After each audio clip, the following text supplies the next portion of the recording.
Lee, the BBC, is it a bit anti-British? Only a little tiny little bit. No, of course, it's massively anti-British. 100% yes. The BBC isn't affectionately known as the British Broadcasting Corporation. Sorry, the British Bashing Corporation for nothing, Nana. I never used to think this. I loved the BBC back in 2015, but they've earned that name because of the undisputable evidence. The infamous examples you've already mentioned of their disdain for Britain hasn't happened in isolation. This has been going on for years. It's become a running joke. And frankly, it's not very funny because we're all forced to pay for it through their archaic and unfair licence fee.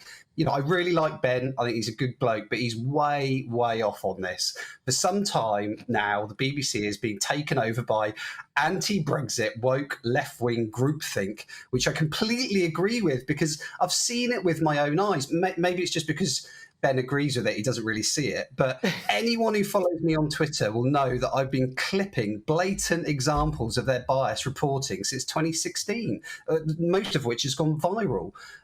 This is why I'm so happy, Nana, genuinely, that GB News is here. And it's been so successful and it's growing so quickly. People are crying out for something different. I have been crying out for something different.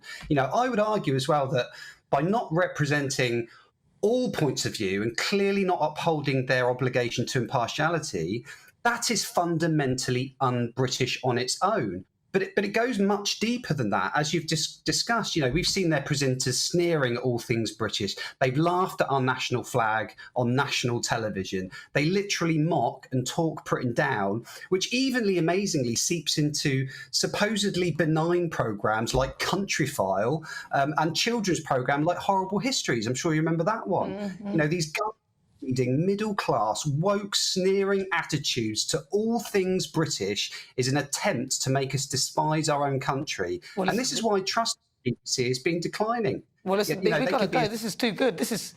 I could leave him on a roll. He's great, go for it. Lee Harris, thank you very much. Ages now. You have to shut me up. Thank you so much, Lee. Lovely to talk to you as usual.